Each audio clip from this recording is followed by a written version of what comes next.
5 वंश के लोगों ने शासन किया। इनमें से जो सबसे पहला वंश आता है वो वंश हमारा होता है गुलाम वंश। जो सबसे पहला वंश होता है वो वंश होता है गुलाम वंश। जो सबसे पहला वंश होता है वो होता है गुलाम वंश। इस वंश का संस्थापक कुतुबुद्दीन ऐबक होता है। इस वंश का संस्थापक कुतुबुद्दीन ऐबक आता है। इस वंश का संस्थापक कुतुबुद्दीन ऐबक होता है। नंबर दो पर खिलजी वंश आता है। नंबर 2 पर खिलजी वंश आता है। नंबर 2 पर खिलजी वंश आता है। इस वंश का संस्थापक होता है जलालुद्दीन फिरोज खिलजी। इस वंश का संस्थापक होता है जलालुद्दीन फिरोज खिलजी। इस वंश का संस्थापक होता है जलालुद्दीन फिरोज खिलजी।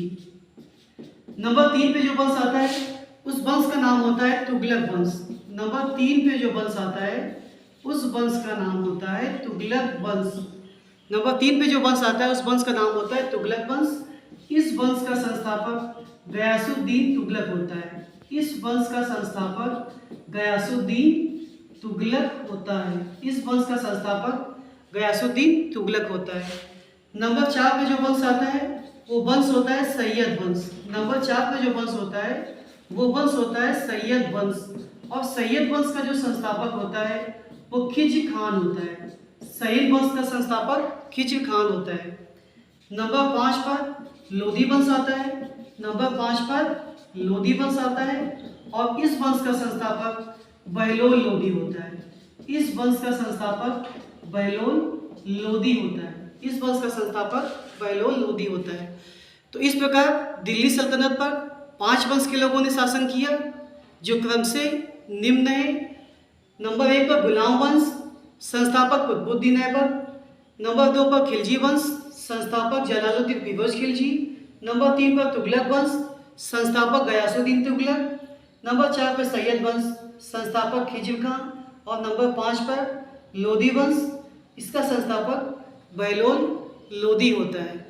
अब हम लोग जानते हैं इनका जो टाइम पीरियड होता है, तो जो गुलाम वंश शासन करता है ये 1206 से 1290 तक करता है।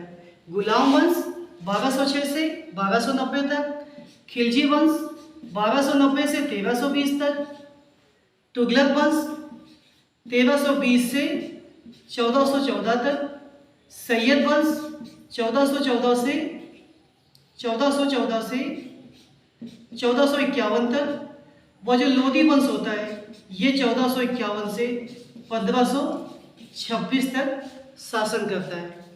इस प्रकार ये हमारे दिल्ली सल्तनत के 5 वंश के शासकों के शासनकाल है।